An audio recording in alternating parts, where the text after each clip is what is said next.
জুলাই বিপ্লবের মাধ্যমে দেশের রাজনৈতিক পট পরিবর্তনের পর বিএনপির কাছে এখন সবচেয়ে বড় ফ্যাক্টর জাতীয় নির্বাচন।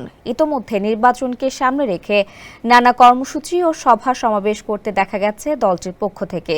এবার নির্বাচনী রোডম্যাপের দাবি আরও জোরালো করা, দ্রব্যমূল্য নিয়ন্ত্রণ ও ক্ষমতাচ্যুত আওয়ামী সরকারের ষড়যন্ত্র প্রতিহত করতে এবার 10 সাংগঠনিক বিভাগে বড় সমাবেশের নীতিগত সিদ্ধান্ত নিয়েছে দলটি। বিএনপি নির্বাচনকে সামনে রেখে কর্মীদের চাঙা করতে এ সমাবেশগুলো বড় ভূমিকা রাখবে বলে মনে করছেন তারা। রাজকুমার নন্দীর রিপোর্ট, বিস্তারিত জানাচ্ছেন আবিদ হাসান। সম্প্রতি বিএনপির স্থায়ী কমিটির এক বৈঠক থেকে সিদ্ধান্ত আসে, ডিসেম্বরের মধ্যে নির্বাচনী রোডম্যাপ ঘোষণা না হলে আগামী মার্চ-এপ্রিলের মধ্যে ত্রয়োদশ জাতীয় সংসদ নির্বাচনের দাবিতে রাজপথে সোচ্চার হবে বিএনপি।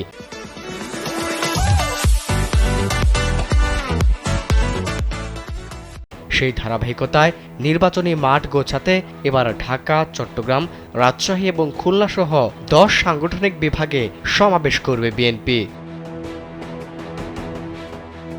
সূত্র বলছে, ডিসেম্বর থেকে এসব সমাবেশ শুরু হতে পারে। এ নিয়ে শিগগিরই সাংগঠনিক ও সহ সাংগঠনিক সম্পাদকদের সঙ্গে বৈঠকের কথা রয়েছে। সেখানে সমাবেশের তারিখ নির্ধারণ ও তা সফলে টিম গঠন করা হবে। এছাড়া নির্বাচন ইস্যু ও জাতীয় ঐক্যমত্যের প্রশ্নে যাতে জামায়াত ইসলামের সঙ্গে কোনো মনোমালিন্য কিংবা দূরত্ব তৈরি না হয় সেদিকে খেয়াল রাখতে বৈঠকে তাগিদ দিয়েছেন দলটির নীতি নির্ধারকরা। বিএনপির সিনিয়র নেতারা মনে করছেন, রাষ্ট্র কাঠামোর সংস্কার এবং নির্বাচনী প্রক্রিয়া দুটিই সমান্তরালভাবে চলা উচিত। এজন্য সরকারকে অবিলম্বে একটি রোডম্যাপ দিয়ে সামনে এগোনো দরকার। যতদিন পর্যন্ত এই রোডম্যাপ দেওয়া হবে না, ততদিন পর্যন্ত রাজনৈতিক দলগুলোর মধ্যে নির্বাচন বিলম্বিত হওয়ার যে শঙ্কা রয়েছে সেটি কাটবে না। তারা বলছেন, একটি অবাধ, সুষ্ঠু নির্বাচন অনুষ্ঠানে বিএনপি সহ রাজনৈতিক দলগুলো অন্তর্বর্তী সরকারকে সহযোগিতা করে যাচ্ছে। তাই এখন সরকারের সব কার্যক্রমের ফোকাস হওয়া উচিত জাতীয় নির্বাচন।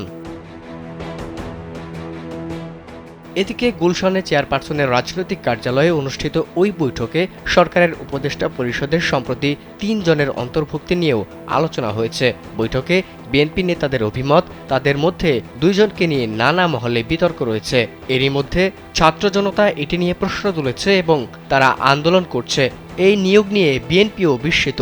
তাই বিএনপি মনে করে, অন্তর্বর্তী সরকারের উচিত যথাসম্ভব বিতর্ক এড়িয়ে সামনে অগ্রসর হওয়া।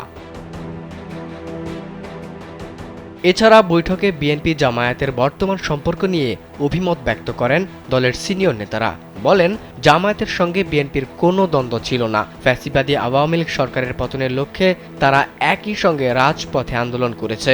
এমন প্রেক্ষাপটে জামায়াতের সঙ্গে যাতে কোনো দূরত্ব তৈরি কিংবা ভুল বোঝাবুঝি না হয় সেদিকে খেয়াল রাখা উচিত।